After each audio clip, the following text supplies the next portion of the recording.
नमस्कार, स्वागत है आपका पद्मेश 24/7 में। मैं हूं अर्चना मिश्रा। बुलेटिन की शुरुआत में सबसे पहले रुक करते हैं आज की हेडलाइंस पर।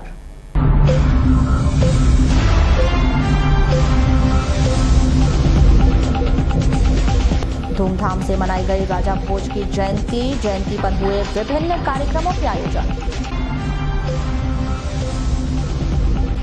विद्युत कर्मचारियों की लापरवाही से गई हेल्पर की जान। हाई टेंशन बिजली की चपेट में आने से हुई मौत। हेल्पर की मौत पर ग्रामीणों ने मचाया हंगामा। खनिज मंत्री प्रदीप जायसवाल ने लगभग 10 करोड़ के शिक्षण भवन निर्माण की रखी आधारशिला। विधानसभा उपाध्यक्ष हिना कावरे ने शासकीय अधिकारियों कर्मचारियों को लगाई फटकार। वार्ड नंबर 23 में शुद्ध पेयजल की कमी। दूषित पानी से वार्डवासी कर रहे गुजारा। और रेत के अवैध भंडारण पर प्रशासन की कार्रवाई। रेत सहित अन्य मशीनरी जब्त। मलाजखंड के लहगा कन्हार का मामला। और अब समाचार विस्तार से। खनिज मंत्री प्रदीप जायसवाल ने रविवार को 9,71,77,000 रुपए की लागत से निर्मित होने वाले शिक्षण संस्थान भवनों के निर्माण कार्य का भूमि पूजन किया। नगर में आयोजित भूमि पूजन कार्यक्रम में जहां खनिज मंत्री प्रदीप जायसवाल ने समय अवधि के भीतर भवनों का निर्माण कार्य पूर्ण हो जाने की बात कही, तो वहीं उन्होंने भविष्य में भी विकास कार्यों को निरंतर जारी रखने की बात कही। जो भी अच्छा से अच्छा मार्गदर्शन हो सकता है आप उन्हें दें, उनको प्रेरित करें अच्छे से अच्छे पढ़ाई करने के लिए। उनकी जो कमियां हैं उस कमियों को समय रहते दूर करके वो बच्चा अच्छा परफॉर्मेंस दे पाए, इस बात के लिए आप लोग पूरी तैयारी करेंगे। मैं इसे अपेक्षा करते हुए, क्योंकि यही पीढ़ी हमारी आने वाला भविष्य है, हमारे बच्चों का भविष्य है, इसके लिए आप तैयारी करेंगे और बाकी सब बातें तो होती रहेगी। आप सबको बहुत बहुत धन्यवाद सबका। वहीं इस कार्यक्रम की अध्यक्षता कर रही विधानसभा उपाध्यक्ष सुश्री हिना कावरे ने लोगों की कम उपस्थिति को लेकर अपनी नाराजगी जाहिर की। उन्होंने कहा कि प्रदेश में सत्ता परिवर्तन हो गया है। सत्ता परिवर्तन का असर न केवल कांग्रेस कार्यकर्ताओं में बल्कि शासकीय अधिकारी कर्मचारियों में भी स्पष्ट दिखना चाहिए। मैं आप सब लोगों को बहुत बधाई देती हूँ। आज मुझे पुराना समय याद आ गया। मैं भी मंच पर बैठे बैठे यही सोच रही थी कि जब मध्य प्रदेश में भारतीय जनता पार्टी की सरकार थी, मैं विधायक थी, तो मैं जब मंत्री जी का कार्यक्रम कहीं होता था तो मैं पूछती थी अधिकारियों से, अपने कार्यकर्ताओं से कि कार्यक्रम कैसा रहा मंत्री जी का। तो सब कहते थे मैडम कार्यक्रम बढ़िया रहा। तो लोग कितने थे? बोले मैडम लोग तो जो मंत्री जी के साथ आए थे वही लोग थे हुए हैं। और ये बात मैं स्पष्ट कर देना चाहती हूं कि भविष्य में ये बात दोबारा कोई कांग्रेस की सरकार के मंत्री के कार्यक्रम में ये यदि किसी ने उठाकर पूछ लिया तो जवाब ऐसा नहीं होना चाहिए। इस बात का विशेष ध्यान, मेरा इशारा जिसकी तरफ है वो भली भांति इस बातों को समझ गए हैं। सरकार बदल गई है, सत्ता परिवर्तन हुआ है और परिवर्तन का पूरा असर न केवल कांग्रेस के कार्यकर्ताओं में बल्कि शासकीय अधिकारियों में और कर्मचारियों में स्पष्ट दिखना चाहिए। लेकिन आज मैं बधाई आप लोगों को इसलिए भी देना चाहती हूं कि आपने दिन बहुत शानदार चयन किया है। बसंत पंचमी का दिन, शिक्षा जगत से जुड़े हुए किसी भी कार्यक्रम के लिए आज का दिन सबसे सुंदर अवसर होता है। मैं एक बार जबलपुर में बंगाली क्लब चलता है, बसंत पंचमी के दिन इत्तेफाक से मैं जबलपुर की उस संस्था में जब गई तो मुझे वहां सरस्वती जी की पूजा हो रही थी। माता पिता अपने छोटे छोटे बच्चों को जिला मुख्यालय से लगभग 25 किलोमीटर दूर ग्राम बेनी में 11,000 केवी हाई टेंशन बिजली की चपेट में आ जाने से एक हेल्पर की मौके पर ही मौत हो गई। मृतक का नाम भेंडारा सिवनघाट निवासी 43 वर्षीय हेमराज राहंगडाले बताया गया है। प्राप्त जानकारी के मुताबिक मृतक हेमराज राहंगडाले पिछले 6-7 सालों से विद्युत विभाग में प्राइवेट हेल्पर के तौर पर ठेकेदार के अंडर काम करता था, जिसे रविवार को क्षेत्रीय लाइनमैन अनिल डहरवाल और और लाइनमैन खरे ने विद्युत सुधार कार्य के लिए जबरदस्ती बेनी लेकर गए थे और बिना सुरक्षा सामग्री और विद्युत बंद किए बिना ही हेल्पर हेमराज को खंबे पर चढ़ा दिया गया था, जिसके चंद मिनट बाद ही हाई टेंशन बिजली की चपेट में आने से हेमराज को करंट लग गया, जिसका शव खंबे से लटक गया। हेमराज की मौत होते ही ग्रामीणों ने हंगामा मचाना शुरू कर दिया, जिसे देख विद्युत प्रवाह दुरुस्त करने आए लाइनमैन घटना स्थल से फरार हो गए, जिससे आक्रोशित ग्रामीणों ने सुबह से देर शाम तक जमकर हंगामा मचाया और घटना स्थल से भागने वाले जिम्मेदार दोनों लाइनमैनों को घटना स्थल पर बुलाने और दोनों लाइनमैन ने मृतक के परिजनों के लिए 15-15 लाख रुपए दिए जाने की मांग पर अड़ गए। घटना की सूचना मिलते ही रामपायली पुलिस और क्षेत्रीय विद्युत विभाग के संबंधित आला अधिकारी घटनास्थल पर पहुंचे, जहां उन्होंने ग्रामीणों को काफी समझाने का प्रयास किया, लेकिन आक्रोशित ग्रामीण नहीं माने और दोनों लाइनमैन के घटनास्थल पर आने के बाद ही हेमराज के शव को खंबे से उतारने की मांग पर अड़े रहे।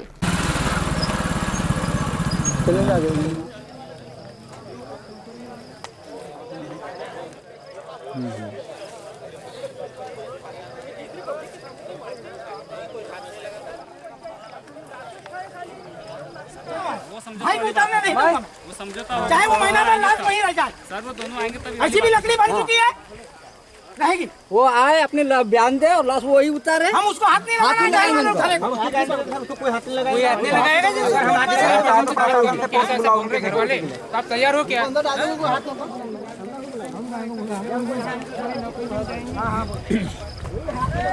अभी मेरे सामने कराची ने साहब ने डिस्चार्ज और रास्ता लेकर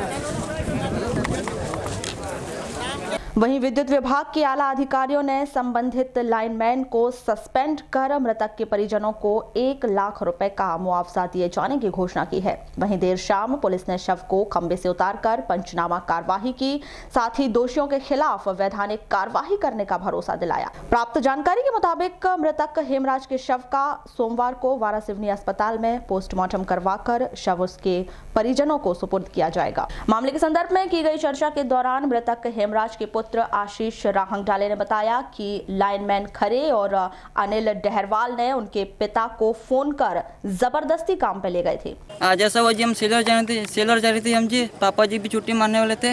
वो खरे उनका फोन आया कि बोले आज आ जाओ, बोले लाइनमैन नहीं जी वो भी। अच्छा, उसका फोन आया कि आज काम पे आओ। काम पे आओ सवेरे चाहिए जी। फिर काम पे आइए। काम पे आइए जी, फिर सवेरे खाना पीना खा के। तो फिर ये हादसा हो गया। हादसा हो गया वाला। तो अभी ये उतार क्यों नहीं रहे हैं? क्या मांग भाग गए ना दोनों जी। कौन? खरे अंकल डहरवाल दोनों थे यहाँ पे। अच्छा, दोनों भाग गए। हाँ दोनों भाग तो ये चालू लाइट में काम करवा रहे थे क्या? हाँ जी, चालू लाइट में काम करवा रहे थे। तो पहले नियम तो ये है कि बंद करके लाइट करके काम करवाते हैं सब जी। चालू से रहेंगे जी सर। तो अभी आप लोग क्या मांग कर रहे हैं? बहुत सारा जमे दिख रहा है यहाँ पे, क्या मांग कर रहे हैं अभी आप लोग? मांग ऐसी कि उनको लाओ ना, ये जैसे चढ़ाए वैसे उतारेंगे बस, वो मांग। अच्छा, यानी वो जो खरे और वो डहरवाल जैसे भागे वैसे आएंगे वो। हाँ, जैसे चढ़ाए पापा जी कैसे उतारेंगे दोनों। अच्छा, दोनों उतारेंगे। हाँ। तो ये गांव वाले उनके साथ कुछ करेंगे नहीं? कुछ नहीं करेंगे, कोई हाथ नहीं लगाएंगे भैया, कोई हाथ नहीं लगाएंगे, कोई हाथ नहीं लगाएगा। उसका बयान होगा, उसके बाद उतारेंगे वो। अच्छा, कोई मुआवजा की मांग है क्या? हाँ, मुआवजा है। दोनों लाइनमैनों ने जैसा चढ़ाया है वैसे 15-15 लाख रुपए अपना कहना की मांग है। वहीं मामले के संदर्भ में की गई चर्चा के दौरान मृतक हेमराज के भतीजे ऋषि प्रसाद राहंगडाले ने बताया कि लाइनमैन खरे ने उनके चाचा हेमराज को परमानेंट नौकरी पर लगाए जाने के नाम पर 50,000 रुपए लिए थे। उन्होंने आगे बताया कि 1 लाख रुपए दूंगा, विद्युत विभाग मेरे चाचा की जान लौटा कर दिखाए। सर सवेरे चाचा जी ने जब साथ में मैं भी खाना खा रहा था तो साथ में दोनों चाचा भतीजे ने खाना खाए और बस अचानक ये लाइनमैनों का फोन आया। किसका आया था? खर्रे जी का फोन आया था। तो और डहरवाल जी लेने आए थे चाचा जी को। इन्हें लेकर के गए चाचा को यहाँ पर। और यहाँ पर घटी तो यहाँ कोई यहाँ पर कहना चाहिए उपस्थित भी नहीं है। पैसे लेने की कोई बात चल रही थी क्या? था कब से काम कर रहे थे ये? लगभग 6-7 साल से काम कर रहे हैं, लेकिन अभी करीब 5-6 मंथ से परमानेंट हो गए थे। यानी परमानेंट लेने का इनसे कुछ राशि ली गई थी। कितना लिए थे? फिर भी 50,000 के लगभग ली हुई। किसने लिया था? ये खरे लाइनमैन लिया था सर। क्या बोला था? अब उतनी तो जानकारी अपने को नहीं है, पर लिए थे इतना पता है। अच्छा, 50,000 लिया था कि परमानेंट कर दूंगा इस टाइप का, और वो घटना के बाद में यहाँ से फरार हो गए। अब यहाँ पर कोई भी नहीं है। मोबाइल भी लेके गए? मोबाइल भी साथ में लेके गए उनका भी। इनका मोबाइल भी ले लिए। तो ये बताइए कि कितना रुपए देते थे इनको एक दिन का? वो वो लगभग मंथली 8,000 के लगभग मिलता था। अच्छा, 200-250 रुपये। इस पूरे मामले पर की गई चर्चा के दौरान मृतक के मौसेरे भाई गनीलाल चौधरी ने बताया कि जब तक आरोपी दोनों लाइनमैन 15-15 लाख रुपए नहीं देंगे तब तक मृतक की लाश को खंबे से नहीं उतारने दिया जाएगा। आज की पोजीशन सर, मैं बोल रहा हूँ सुबह 8:30 बजे कहना चाहिए, मेरे सामने बात हुई है लाइनमैनों से कि भाई आज छुट्टी का दिन है लेकिन आज तेरे को आना पड़ेगा। कौन कौन थे लाइनमैन? अब वो कहने डिपार्टमेंट में खड़े और डहरवाल में। अब यही दो ही है कहना चाहिए हमारे फिटर पे। तो अब ये कहता है मेरा स्वास्थ्य भी ठीक नहीं है और बोले आज धानवान सेलर भी जाना है और बोले फलदान है तो इधर भी जाना है। तो उस बीच में नहीं, बोले आज आना ही पड़ेगा। क्रॉस किया और फिर ये निकल गया। मैंने बोला भी था कि आज पैरा वैरा लाना है, तो पैरा तो संगी कहते हैं लड़के को लेकर चले जाना और बोले ला लेना। मैं बोले जा रहा हूँ, ठीक है। चले गया। उसके बाद में परफेक्ट 11 बजे कहना चाहिए ये हादसा हुआ तो खबर आई। खबर आई तो ये हादसा हो गया। जब यहाँ आए तो डहरवाल बोडुंदा घाट से निकल गया और खरे भी कहना चाहिए इधर से पाछूटोला होती वो भी चले गए। लेकिन उनको मालूम था कि ऐसा हो गया। हाँ, वो कागजात डहरवाल के हाथ में था, मोबाइल भी डहरवाल के हाथ में था। जब वो लटक गया उसके बाद में कहना चाहिए मोबाइल भी लेके चले गया। मोबाइल लेके चले गए इनका। हाँ जी। तो ये अभी क्या मांग कर रहे हैं ग्रामीण लोग? आप लोग क्या मांग कर रहे हैं? हमारी मांग यह है कि भाई जो शासन से लाभ जो मिलता है कहना चाहिए 4 लाख वो तो मिलेगा ही एक्सीडेंटल कहना चाहिए। लेकिन हमारे एक 4 बच्चे जो है उनके लिए कहना चाहिए राहत राशि के हिसाब से दोनों लाइनमैन अपने अपने फंड से कहना चाहिए 15-15 लाख रुपए उनके डिपॉजिट करने खाते में। इस पूरे मामले के प्रत्यक्षदर्शी मुकेश धुवारे ने बताया कि करंट लगने के बाद हेल्पर हेमराज के शरीर में जान थी। उन्होंने लाइनमैन डहरवाल से हेमराज को खंबे से उतारने कहा था, लेकिन लाइनमैन हेमराज को खंबे से उतारने के बजाय वे वहां से भाग गए। के बारे में सर, मैं जब जस्ट ट्रैक्टर चला के आया और अपने घर के सामने जस्ट खड़ा हुआ था, उस टाइम पे मैंने पीछे देखा तो यानी जंपर के उड़ने का लाइट यानी आवाज़ आई। जिस टाइम पे जंपर उड़ता है आवाज़ आई जंप से। मैं पीछे आया देखने तो उस टाइम पे मतलब हमारे मम्मी लोग भी जोर जोर चिल्लाने लगे कि इधर ये हो गया, लाइट हुई, इन्हें मर गया करके। तो मैं आया पीछे तो उस टाइम पे डहरवाल और उसके साथ जो एक और हेल्पर था वो रोड पे बैठे थे। खरे नहीं थे, कोई और था? हाँ, कोई और था। वो रोड पे थे? वो रोड पे थे। ये यहाँ काम कर रहा ये था? सिर्फ अकेले यानी ऊपर लटके हुए थे बस। और जब मैंने डहरवाल और उनके साथ उनको बोला कि जिंदा था, जब उनको बोला कि उतरने उसको उतार दो कम से कम नीचे, तो उनने दोनों के दोनों फरार हो गए। अच्छा, दोनों भाग गए? हाँ। कुछ जवाब वो नहीं दिया? कुछ नहीं दिया। तो अभी ये जो लटके हुए हैं तो इनको कब उतारेंगे बोलते हैं लोग? क्या इसका तो कंफर्म है नहीं। जो बॉडी वाले जो उस पक्ष के अपना कुछ मांग रख रहे हैं। वहीं सरपंच पति दशरथ बघेले ने बताया कि 10:58 पर विद्युत प्रवाह दुरुस्त करने की अनुमति लाइनमैन द्वारा ली गई थी, लेकिन विद्युत प्रवाह किए बिना ही लाइनमैन में हेल्पर को खंबे पर चढ़ा दिया और 11:02 पर ग्रामीण की मौत हो गई। ये हुआ सर 11 बजे मुझे पता चला कि हेमराज आंडा ले कि लाइनमैनों की लापरवाही से मतलब डेथ हो गई। अच्छा, यानी क्या चिपक गए? जी हाँ। तो ये लाइनमैन लोग क्या कर रहे थे? लाइनमैन लोग हमारे यहाँ क्या होता है कि मतलब मैंने लापरवाही वैसे करते हैं लोग, क्योंकि ये लोग लेते हैं मतलब इन्हें पैसे इन्हें क्लाइंट से, और पैसे लेने के बाद में क्या है जबरदस्ती में ऐसे लड़कों को चढ़ाते हैं और जानबूझ के काम करते हैं। तो ये इनके कंपनी में अटैच था लड़का या ऐसी प्राइवेट तौर पे था? प्राइवेट ही समझो, जिसके संबंध में पूरी जानकारी तो नहीं है। मेरे को सुनने को मिला अभी कि 50,000 रुपये खरे लाइनमैन ने लिया था इनसे कि तेरे को मैं परमानेंट लगा दूंगा देखे, और उसी पीरियड में वो चल रहा था लड़का अपने भविष्य बनाने के लिए और काम पे चालू था। तो ये लाइट बंद नहीं कर रहे थे इन लोगों ने? चालू लाइट पे काम करवा रहे थे? मैंने अभी भी पूछा वो तुम्हारे एमपीबी के अधिकारी को, पीओने साहब को, तो उन्हें मतलब मैंने बताया कि बोले परमिशन लिए इन्हें 10:58 पे और 11:02 पे इसकी डेथ हो गई, यानी 4 मिनट में लड़के को इन्हें मार डाले। घटना के संदर्भ में की गई चर्चा के दौरान विद्युत विभाग के जूनियर इंजीनियर RL भिवने ने स्वीकार किया कि ग्रामीण हेमराज की मौत का जिम्मेदार उनके विभाग का लाइनमैन ही है। उन्होंने संबंधित लाइनमैन को सस्पेंड करने और मृतक के परिजनों को 1 लाख रुपए मुआवजा के तौर पर दिए जाने की मांग की है। आज लाइन सुधार के दौरान जो है दुर्घटना हुई है। यानी कैसा क्या हादसा हुआ, क्या जानकारी मिली अब तक आपको? लाइन में कार्य करने के दौरान जो है हेमराज रंग डाले एक्सीडेंट हुआ जानकारी मिली थी। ये लाइनमैन काम करा रहा था। ये कौन था? ये लाइनमैन है या कौन है? ये क्या है कि कर्मचारी है ईगल हंटर का, पुलिस श्रमिक लाइनमैन अनिल लहरवाल है। अच्छा, ये वो प्राइवेट काम कर आदमी रहा है? था। नहीं, मतलब अपने कंपनी का है। ये कंपनी ये कंपनी का आदमी है या प्राइवेट? नहीं, कंपनी के अंदर ही मतलब ईगल हंटर के करिए प्राइवेट तौर पे काम कर रहा है। कंपनी में मतलब नियुक्त किया गया इनको ईगल हंटर के कर्मचारी के। अच्छा, तो ये इनको चढ़ाने का नियम है क्या? नियम की अगर मैं बात करूं तो नियम में क्या इन लोगों को चढ़ाने का नियम नहीं है। लाइन स्टाफ जो हमारा तो फिर ये क्यों चढ़ाया गया इसे? सही बात। लाइन स्टाफ के ऊपर कार्रवाई की जाएगी, गलत किया उसने। तो ऐसों पे अब तक कितनों पे कार्रवाई की गई? क्योंकि इसके पहले भी ऐसे हादसे हो चुके हैं। अब इसके ऊपर तो मतलब कार्रवाई होगी। कौन कौन था लाइनमैन के साथ? लाइनमैन के साथ में जानकारी लगी है कि ये अनिल लहरवाल था और ये जो था हेमराज, ये मेरे को जानकारी लगी अभी 2 का। अच्छा, ये बताइए कोई दस्ताने, रस्सी या ऐसा कुछ सुरक्षा के इंतजाम नहीं देते? कहाँ है कि फिर दिए क्यों नहीं गए? ये अभी लाइनमैन लहरवाल के पास में दिया गया है। गलती किसकी मानते हैं ये बताइए? गलती लाइनमैन की मानते हैं। क्या कार्रवाई होगी? कार्रवाई निलंबित हुआ। वहीं इस पूरे घटनाक्रम के संदर्भ में की गई चर्चा के दौरान रामपायली थाना सहायक उप निरीक्षक सतानंद भारद्वाज ने बताया कि मृतक के शव को खंबे से उतारने की कोशिश की जा रही है, लेकिन ग्रामीण नहीं मान रहे हैं। उन्होंने मामले के दोषियों के खिलाफ वैधानिक कार्यवाही किए जाने की बात कही है। मैं ASI सतानंद भारद्वाज, पुलिस थाना रामपायली से। जी, आज क्या घटना हुई है ग्राम में? आज मुझे डायल 100 द्वारा सूचना दी गई कि ग्राम बेनी के 11,000 kV के पोल में एक लाइनमैन लटक कर फौत हो गया है। सूचना पर तत्काल मौके पे आया। स्पॉट पे मृतक के परिजन, ग्रामवासी काफ़ी लोग मिले। लाइनमैन नहीं मिला। मैंने फोटोग्राफ स्थल निरीक्षण करके शव पंचनामा के लिए लाश उतारना चाहा तो परिजन लोग ने विरोध किया कि लाइनमैन को बुलाया जाए।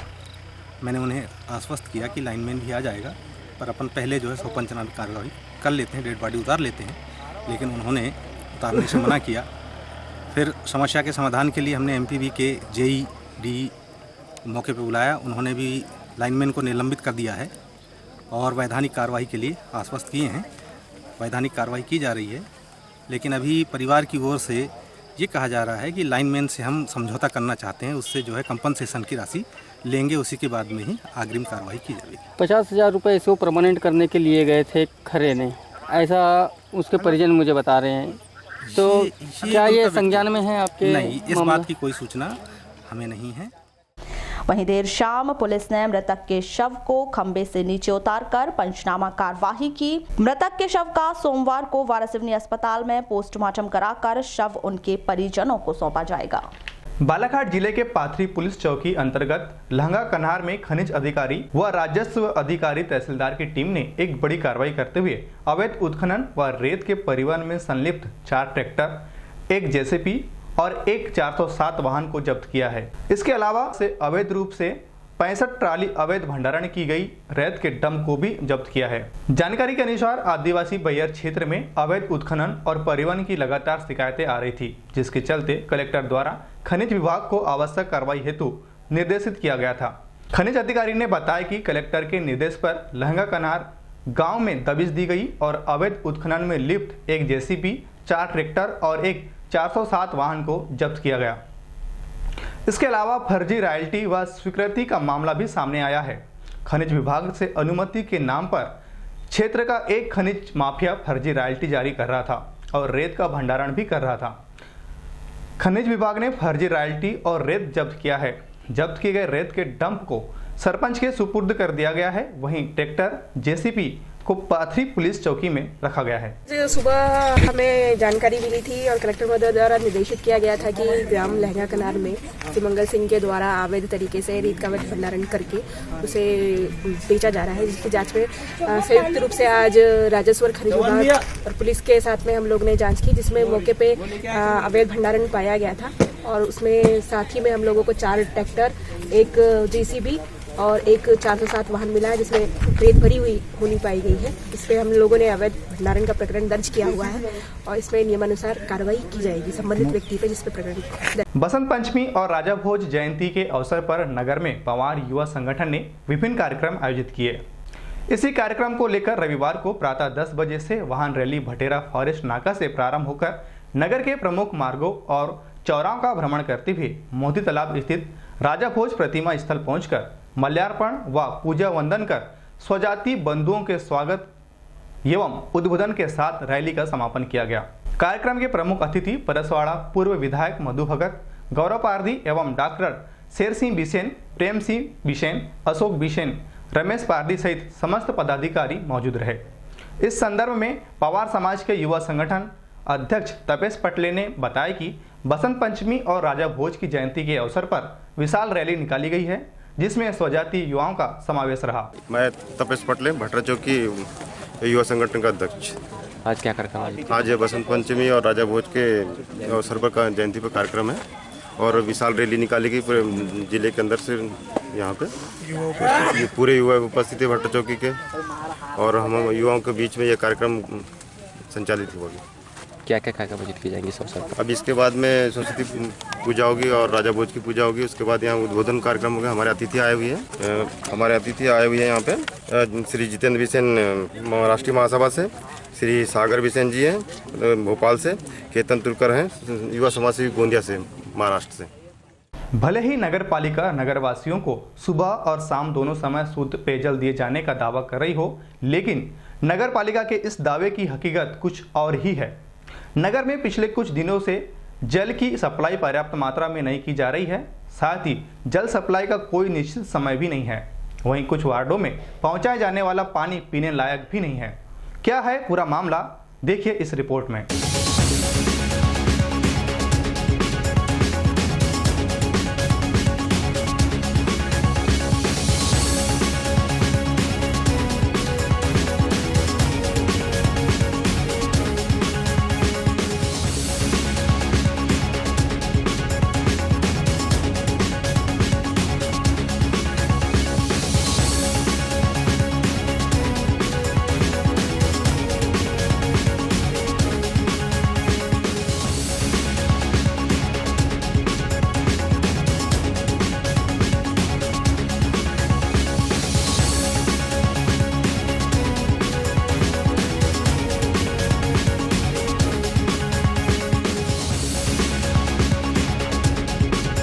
समय बदला, सरकार बदली, किंतु नगर के हालात अब तक जस के तस है। जहां नागरिकों को आज भी प्राथमिक आवश्यकताएं पूर्ण रूप से उपलब्ध नहीं हो पाई है और पीने के पानी के लिए लोग दर दर भटक रहे हैं, क्योंकि शासन की नल जल योजना भी अब तक कारगर साबित नहीं हो पाई है। ताज़ा मामला वार्ड क्रमांक 33 गायखुरी का है, जहां विगत 15 दिनों से पीने के पानी का नल बेसमय आता है और पानी आता भी है तो इतना गंदा कि ना ही उसे पिया जा सकता है और ना ही अपने किसी दैनिक कार्यों में उपयोग किया जा सकता है। और ऐसा पानी पीना सरेआम अनेक बीमारियों को दावा देने जैसा है। इस विकट जल समस्या से अवगत होने के बावजूद भी नगर पालिका प्रशासन उदासीन बैठा हुआ है। वहीं इसी समस्या के चलते वार्ड क्रमांक 33 में निवासियों ने आक्रोश की लहर देखी जा रही है। मामले के संदर्भ में की गई चर्चा के दौरान कई वार्डवासी नल जल योजना की कार्रवाई को ठप बता रहे हैं, तो कोई पीने योग्य पानी की सप्लाई न होने की बात कर रहे हैं। अच्छा, आप लोग पानी कहाँ से ला रहे हैं अभी? भैया पानी अभी हम दूसरे के घर से लेके आ रहे हैं। अच्छा, क्यों ला रहे हैं आप? क्योंकि अभी पाइपलाइन में पानी नहीं आ रहा। 2 दिन से पानी की बहुत त्राही मची हुई है। 2 दिन से नहीं आ रहा है? जी हाँ। और जैसे नल जल योजना का जो पाइपलाइन की जो डली हुई, उसकी क्या स्थिति है अभी? भैया उसकी तो कोई कार्रवाई अभी तक की हुई नहीं, सिर्फ पाइप डाल दिए हैं, उसके बाद गए हैं तो आए नहीं।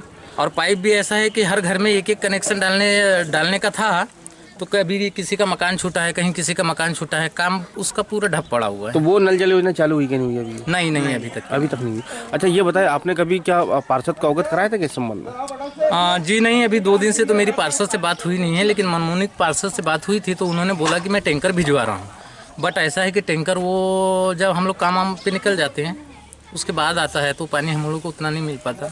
अच्छा, ये हमेशा ऐसी कंडीशन बनी रहती क्या? ये अभी बनी? नहीं, हमेशा तो नहीं रहती, पर डे रोज पानी आता है, लेकिन महीने में 1-2 बार, 15 दिन में, महीना में 1 बार ऐसी स्थिति आ जाती है। क्या नाम आपका? पुनाराम जल्दार है। अच्छा, अभी पानी कैसा आ रहा है अपने यहाँ पर? पूरा गंदा हो रहा है पानी। गंदा मतलब से मिट्टी है? मिट्टी आ रही है, पीने को नहीं रहता है। बाद में रहता है 2 घंटे के बाद। अच्छा, कितना देर रहता है पानी पूरे? यहाँ तो घंटा आधा घंटा चलता है। पर्याप्त हो जाता पानी? हो जाता है। ये क्या कंडीशन में हमेशा ही आता है कि नहीं आता रेगुलर नल? ये नहीं आता, वो आता है। रेगुलर नल नहीं आता? नहीं। तो कभी आप लोगों ने पार्षद जी को बताया थे आपने? कई बार बता चुका है। सुनवाई होती कि नहीं होती है? बता दिया, आता ही नहीं तो क्या करूँ। आला में है पानी की इस निकट समस्या को दूर करने के लिए कुछ लोग दूसरे के घर से पानी ला रहे हैं, तो वहीं कुछ वार्डवासी को कपड़े और बर्तन धोने के लिए नदी का सहारा लेना पड़ रहा है। क्या नाम आपका? घनश्याम लिल्लारे। घनश्याम जी यहीं रहते हैं आप? हाँ यहीं। अच्छा, ये अभी पानी कहाँ से ला रहे हैं आप लोग अभी? नदी, कभी वो बोरिंग वाले कहाँ से। अच्छा, नदी से ला रहे हैं। हाँ। तो क्यों लाना पड़ रहा है? क्यों? ये नल की परेशानी का है।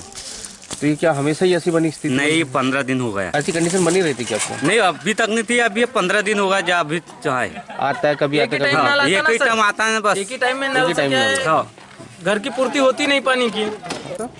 मेरा जी नेतन लिल्लारे। अच्छा, ये बताइए पानी पर्याप्त मिलता है कि नहीं मिलता आप लोग को? अजी बहुत मुश्किल से पानी मिलता है, एक घंटे खड़े रहते हैं हम लोग। विवाद भी होते रहते हैं? हाँ, होते रहता है। बच्चे लोग से टेंशन होता है, पढ़ने लिखने वाले है, जाने के लिए अलग होते हैं, भाई लोग अलग होते हैं। तो क्या मांग करना चाहते हैं आप? पानी मिलना चाहिए हमको दोनों टाइम अच्छे समय पे मिलना चाहिए। 6 बजे कहने, 7 बजे कहने से 8:30 बजे आता है। हाँ, ऐसा नल आना चाहिए। बड़े वाले तो क्या एक ही टाइम कब से दे रहे थे? ये कभी आता है, कभी 10 बजे दे रहा है, कभी 9 बजे दे रहा है। तो ये काम धंधे वाले कैसे करेंगे? रेगुलर पानी आता है कि नहीं आता नलों में? बहुत मुश्किल से मिल रहा है पानी हमको। अभी तो ऐसा हो रहा है कि हम लोग नदी जाते हैं कपड़े धुलने, फिर तो बर्तन भी लेके जाते हैं नदी। अच्छा, नदी से भी पानी लाते हैं आप लोग? हाँ जी, बहुत समस्या हो रही है। वहीं वार्डवासी नल में गंदा पानी आने की शिकायत कर रहे हैं। ये नल का तो समय नहीं रहता कि कितनी समय आ जाता है, और पहले तो पूरा गंदा गंदा पानी आता है हर समय से। अच्छा, कंटिन्यू आता है कि नहीं आता? आता है पानी। जैसा अभी 1-2 दिन से नहीं, अभी तो 8-15 दिन से एक टाइम आता है, समय नहीं रहता और पानी भी नहीं मिलता। 10 बजे पानी आता है ना, खत्म हो जाता है। तो पर्याप्त पानी मिल पाता है कि नहीं? नहीं मिल पाता। तो झगड़े यहाँ से भी होते हैं? हाँ, यहाँ पे एक बोलते मैं भरूंगे, वो बोलते मैं भरूंगे। अच्छा, ये बताइए पानी की क्या कंडीशन है अभी यहाँ पे? पानी कैसा आ रहा है? पानी तो अभी गंदा आता है, अच्छा 1-2 घंटा, उसके बाद ठंडा पानी ठंडा पानी आता है। तो पीने योग्य रहता है कि नहीं रहता? नहीं, अभी तो नहीं रहता। वो सब काम धंधे में जाने वाले को तो टाइम हो जाती है ना। सवाल ये नहीं है कि इन वासियों को पीने के पानी के लिए इतनी जद्दोजहद क्यों करना पड़ रहा है। सवाल ये है कि करोड़ों की योजना होने के बाद भी ये वार्डवासी दूषित पानी पीने के लिए इतने मजबूर क्यों हैं। और सबसे बड़ा सवाल ये है कि इन वार्डवासियों को ऐसा पानी कब तक पीना पड़ेगा। यही सभी सवाल नगरपालिका के जिम्मेदार अधिकारियों पर कई सवालिया निशान लगाते हैं। बसंत पंचमी के अवसर पर हर वर्ष की तरह इस वर्ष भी प्रेमनगर स्थित गायत्री शक्तिपीठ में विभिन्न कार्यक्रम का आयोजन किया गया। यहाँ पहले पंचकुंडी यज्ञ हुआ, उसके बाद विभिन्न संस्कार संपन्न कराए गए।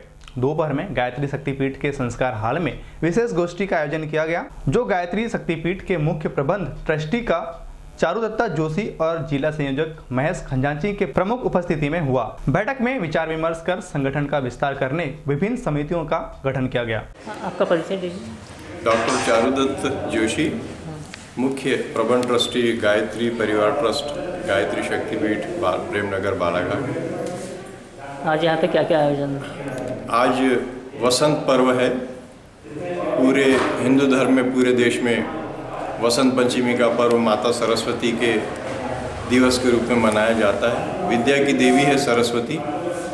गायत्री परिवार सद्बुद्धि का उपासक है। गायत्री माता सद्बुद्धि की अधिष्ठात्री है और सरस्वती माता बुद्धि की देवी है, कला की देवी है। आज गायत्री शक्तिपीठ में 5 कुंडी यज्ञ संपन्न हुआ और विभिन्न संस्कार संपन्न हुए, जिसमें छोटे बच्चों का विद्यारंभ संस्कार संपन्न हुआ और बीज मंत्र से उनकी जिह्वा पर चांदी की सलाई से गायत्री और सरस्वती माता का जो बीज मंत्र है उसका लेखन हुआ यज्ञ वातावरण में, और दूसरे अन्य संस्कार भी संपन्न कराए गए। और यज्ञ के पश्चात वसंत पंचमी के दिन पीले रंग का बहुत महत्व होता है। इस समय पूरी प्रकृति नए रूप से पल्लवित होती है। पीला प्रसाद बांटा जाता है, पीला प्रसाद भगवान को चढ़ाया जाता है, मोरपंख चढ़ाया जाता है, मयूर का पूजन किया जाता है, सरस्वती का वाहन। बसंत पंचमी के अवसर पर ब्राह्मण महिला मंडल द्वारा सिंधु भवन में बसंत उत्सव का आयोजन किया गया। इस दौरान विभिन्न कार्यक्रम किए गए। यह कार्यक्रम डॉक्टर पारासर, श्रीमती षष्ठी अंधोर व श्रीमती कृष्णा मिश्रा के प्रमुख उपस्थिति में हुए।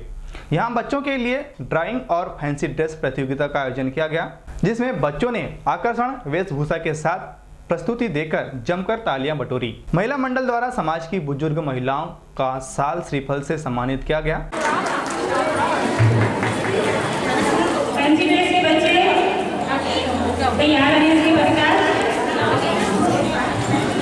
इसके बाद सांस्कृतिक कार्यक्रम का आयोजन हुआ, जिसमें बच्चों और महिलाओं ने हिस्सा लेकर बेहतरीन सांस्कृतिक कार्यक्रम की प्रस्तुतियां दी।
इसके संबंध में ब्राह्मण महिला मंडल की सचिव श्रीमती संध्या तिवारी ने बताया कि उनके द्वारा हर वर्ष बसंत पंचमी पर कार्यक्रम आयोजित किया गया, जो समाज वरिष्ठ जनों के मार्गदर्शन में होता है। बताइए क्या कार्यक्रम है यहाँ पे? आज हमारा बसंत कार्यक्रम है, बसंत पंचमी को उपलक्ष्य में कर रहे हैं ब्राह्मण महिला। क्या क्या होंगे यहाँ पे? आज हम 3 वीडियो का समावेश करने जा रहे हैं, जिसमें बच्चों की ड्राइंग प्रतियोगिता, फैंसी ड्रेस और डांस, महिलाओं के सांस्कृतिक कार्यक्रम है और बुजुर्गों का सम्मान है। हमने 3 पीढ़ियों को एकत्र करना चाहा है और इन्हीं के और जो कार्यक्रम हो रहा है वरिष्ठों के मार्गदर्शन में ही हमारा। कौन कौन अतिथि पहुँचे? हमारे यहाँ अतिथि आई है अनीता पाराशर और सिटी सेंटर स्कूल की शशि अंधारे हैं और कृष्णा मैडम मिश्रा मैडम महर्षि स्कूल की हैं। इन तीनों हमारे मुख्य अतिथि हैं और साथ में हमारी जिनको सारा बालक अम्मा जी के नाम से जानता है, अम्मा जी कृष्णा मिश्रा, वो तो हमारे सहयोगी हैं और हमारी वरिष्ठ। वाराणसी के सिविल अस्पताल में मध्य प्रदेश शासन के खनिज मंत्री प्रदीप जायसवाल का समारोह पूर्वक सम्मान किया गया, जहां उन्हें शॉल, श्रीफल व स्मृति चिन्ह भेंट किया गया। वहीं श्री जायसवाल द्वारा स्वास्थ्य विभाग में सहयोगियों का सम्मान किया गया। इसके अलावा खंड चिकित्सा अधिकारी डॉक्टर रविंद्र ताथौड़ ने खनिज मंत्री को विभिन्न मांगों का एक ज्ञापन सौंपा।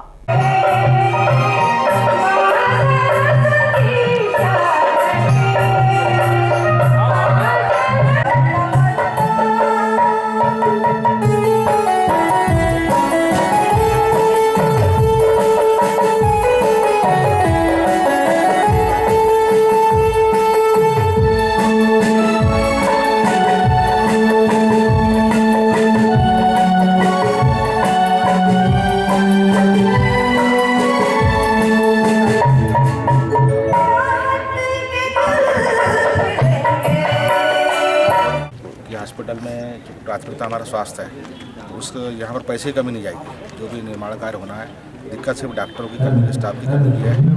तो उसके लिए मैं प्रयास कर रहा हूँ कि यहाँ पर डॉक्टरों की हो जाए। हमारे साहब उपस्थित है, पांडे जी से चर्चा हुई है। अभी तो हम तात्कालिक रूप से कुछ न कुछ करने जा रहे हैं। उसके बाद रामपाली में महिला चिकित्सक की भी हम नियुक्ति करने जा रहे हैं। उसके बाद जैसे ही चुनाव के बाद उसको स्थायी रूप से यहाँ पर सारी नृत्य की जाएगी। वारासिवनी में चल रहे क्रिकेट टूर्नामेंट में 10 फरवरी को क्वार्टर फाइनल मैच खेले गए। यह मैच नागौद और सागर की टीम के बीच खेला गया, जिसमें नागौद की टीम विजेता रही। आइए देखते हैं रोमांचक खेल का नजारा।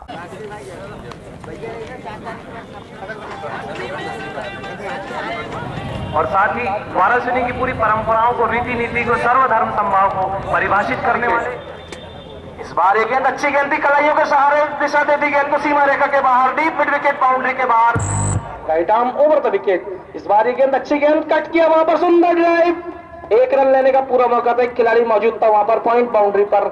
इस 1 रन के साथ किसकी किस्मत का सितारा यहाँ चमकेगा और वो सेमीफाइनल में जगह बनाएगी। हालांकि दोनों टीमों के बीच जिद्दोजहद चल रहा है। Right arm over the wicket इस बार हवा में जरूर है, वहां पर एक मौका मिल सकता है, लेकिन सुरक्षित मौका वो देखी है, अच्छी बैटिंग कर रही है। Right arm over the wicket इस बार ये गेंद अच्छी गेंद थी, चकमा खा गए थे बैट्समैन। चांगोटोला थाना अंतर्गत आने वाले ग्राम गुडरू निवासी 24 वर्षीय युवक राजू चौहान की कीटनाशक के सेवन से मौत हो गई, जिसके शव को पुलिस ने उसके घर से बरामद किया। प्राप्त जानकारी के अनुसार राजू 9 फरवरी को रात में खाना खाने के बाद सो गया था, जिसे उसके परिजनों ने 10 फरवरी को मृत पाया। बताया जा रहा है कि वह अध्ययन करता था, जिसकी मौत कीटनाशक के सेवन से हुई है, लेकिन युवक ने कीटनाशक का सेवन क्यों किया यह स्पष्ट नहीं हो पाया है। पंडित दीनदयाल उपाध्याय शिक्षण संस्थान बालाघाट द्वारा पंडित दीनदयाल उपाध्याय जन्म शताब्दी वर्ष के अवसर पर अखिल भारतीय कवि सम्मेलन का आयोजन किया गया है। 11 फरवरी को नगरपालिका स्कूल मैदान में आयोजित होने वाले इस कार्यक्रम की विस्तृत जानकारी देने के लिए संस्था द्वारा रविवार को सर्किट हाउस में एक पत्रकार वार्ता का आयोजन किया गया, जिसमें भारतीय जनता पार्टी के जिलाध्यक्ष रमेश रंगलानी ने आयोजित इस कवि सम्मेलन में अंतर्राष्ट्रीय ख्याति प्राप्त राष्ट्रवादी कवि अपनी उम्दा रचनाओं की प्रस्तुति देकर जनता का मनोरंजन करेंगे। भारतीय संस्कृति और भारतीय साहित्य को जीवंत रखने के लिए हमने ये सोचा कि पंडित जी के पुण्यतिथि पर हम एक कवि सम्मेलन और जो देश के मूर्धन्य कवि हों, अच्छे कवि और स्वस्थ मनोरंजन जनता का हम कर सकें। आपने देखा होगा एक बार कुमार विश्वास जी, एक बार हरिओम पवार जी, सुरेंद्र दुबे जी और इसी प्रकार से सत्यनारायण सत्तन जी, इनके नेतृत्व में हमने हर वर्ष कवि सम्मेलन का आयोजन किया है। इस वर्ष भी हमारे एक बड़े कवि और रचनाकार कुंवर बेचैन जी, Padmashri doctor Sunil Jogi ji, Shambhu Shikhar ji, IIT engineer Ankita Singh ji, Shweta Singh ji, मंच संचालन कर रहे हैं हमारे कमल मनोहर जी और प्रशांत मिश्रा जी। ऐसे 7 कवियों का एक पंच, एक माला में हमने पुरोने का प्रयत्न किया है। हर विधा, अलग अलग विधा वाले हैं सभी, और उनका मैं समझता हूं कि बालाघाट इस कवि सम्मेलन को याद करेगा, क्योंकि काफ़ी चुनिंदा कवियों को हमने बुलाने का प्रयत्न किया है। एक दूसरी कवित्री अपनी श्वेता सिंह भी 7वीं कवित्री है। मैं आपके माध्यम से जनता को निवेदन करना चाहता हूँ। 4 फरवरी से शुरू राष्ट्रीय सड़क सुरक्षा सप्ताह का 10 फरवरी को समारोह पूर्वक समापन किया गया। यातायात थाना परिसर में आयोजित कार्यक्रम में वरिष्ठ पुलिस अधिकारी और गणमान्य नागरिक मौजूद रहे। सड़क सुरक्षा के दौरान यातायात के नियमों के प्रति जन जागरूकता लाने आयोजित किए गए विभिन्न कार्यक्रमों, प्रतियोगिताओं आदि में भाग लेने वाले प्रतियोगी छात्र छात्राएं सम्मानित किए गए।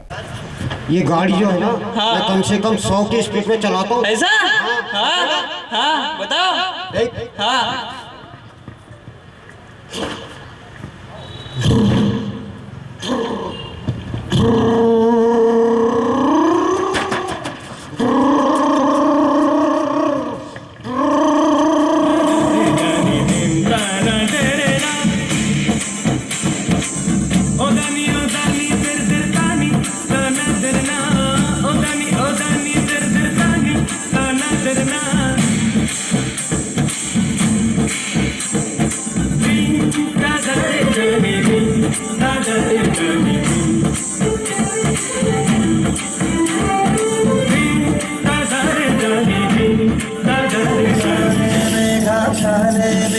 पानी को बरसाओ, बिजली की तलवार नहीं बूंदों के बाण चलाओ। मेघा छाए बरखा लाए, गिर आए गिर के आए, नहीं मन मचल मचल नहीं उछल। सड़क सुरक्षा सप्ताह के समापन में आज सांस्कृतिक कार्यक्रम का आयोजन किया। इससे पहले हमने 7 दिवस तक यातायात नियमों से संबंधित जन जागरूकता के संबंध में अभियान चलाए गए, जिसमें हमने सभा रैली और स्कूल के नुक्कड़ नाटक के मार्फत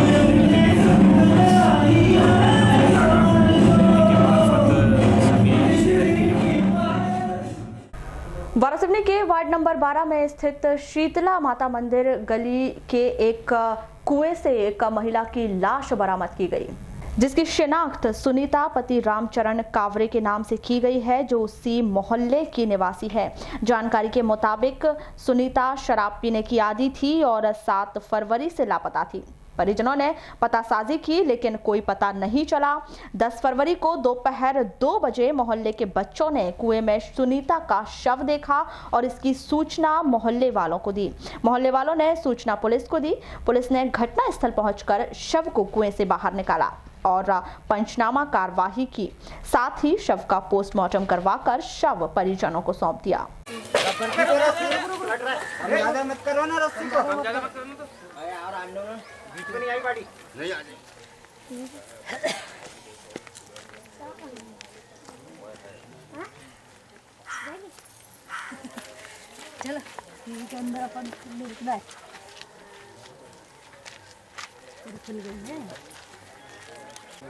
यहाँ पर अभी लगभग 2 बजे के अंतराल में मैं घर पे ही था, तो बच्चे लोग यहाँ पे बेर चुनने के लिए आए थे।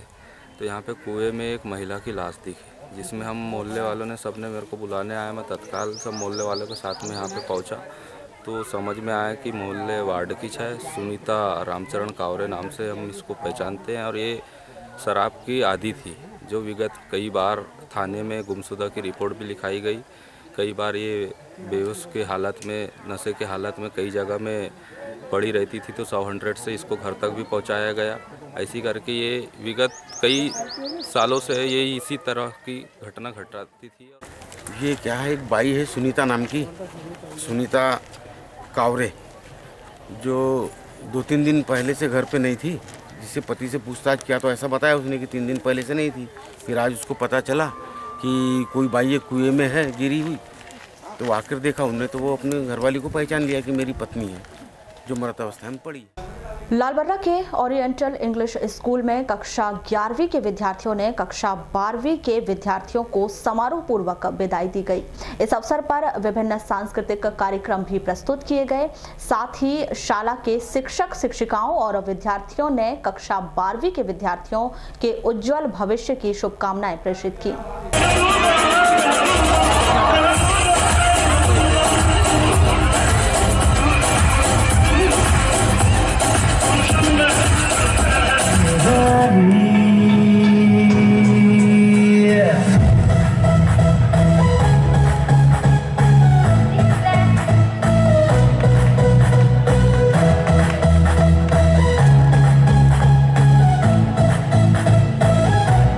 Yaron,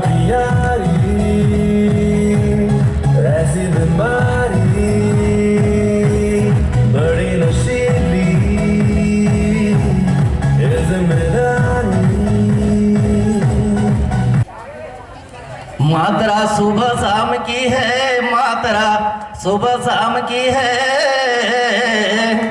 अरे बड़े प्रेम से खाना बूढ़े जवान, मात्रा सुबह शाम की है। सर के लिए तालियां बजाइए। 12th क्लास के बच्चों को विदाई दिया जा रहा है 11th क्लास के बच्चों के द्वारा। तो सर क्या क्या कार्यक्रम किए जा रहे हैं यहाँ पे? यहाँ इस उपलक्ष्य में सांस्कृतिक कार्यक्रम किए जा रहे हैं। बच्चों को का गीत, डांस और अन्य गेम्स से संबंधित कार्यक्रम हैं, जिससे कि बच्चों का एक अंतिम मतलब पड़ाव है, जिसको पार करके अब अपने दूसरी उच्च शिक्षा की पढ़ाई के लिए जा रहे हैं। तो ये सोच करके जा रहे हैं कि ये सोच करके कार्यक्रम को मतलब प्राथमिक स्वास्थ्य केंद्र उकवा में बेटी को जन्म देने के बाद एक नवविवाहिता की जिला चिकित्सालय लाते समय मौत हो गई। मृतका का नाम थाना रूपझर निवासी मनीषा पति उमेश चौहान 22 वर्षीय बताया गया है। नवविवाहिता की मौत होने पर अस्पताल चौकी पुलिस ने तहसीलदार से पंचनामा कार्यवाही करवाकर शव के पोस्टमार्टम के बाद शव परिजनों को सौंप दिया। बुलेटिन के अंत में एक बार फिर नजर डालते हैं आज की हेडलाइंस पर।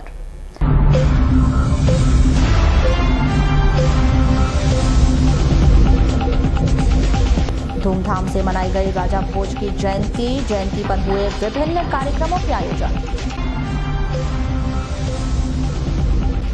विद्युत कर्मचारियों की लापरवाही से गई हेल्पर की जान, हाई टेंशन बिजली की चपेट में आने से हुई मौत। हेल्पर की मौत पर ग्रामीणों ने मचाया हंगामा।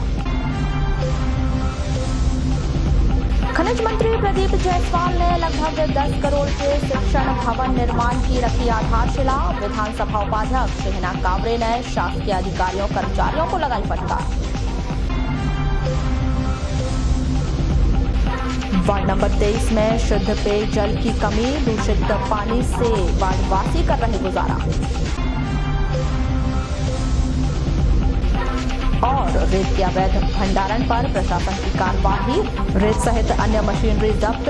मलाजखंड के लहगा कन्हार का मामला। तो ये थी अभी तक की खास खबरें। खबरों की ज्यादा जानकारी के लिए लॉग इन कीजिए www.balaghat-express.in पर। इसके अलावा आप अपने एंड्रॉइड फोन से प्ले स्टोर पर जाकर बालाघाट एक्सप्रेस ऐप भी डाउनलोड कर सकते हैं। तो आज बुलेटिन में बस इतना ही। अगले न्यूज बुलेटिन के साथ फिर मुलाकात होगी, तब तक के लिए नमस्कार।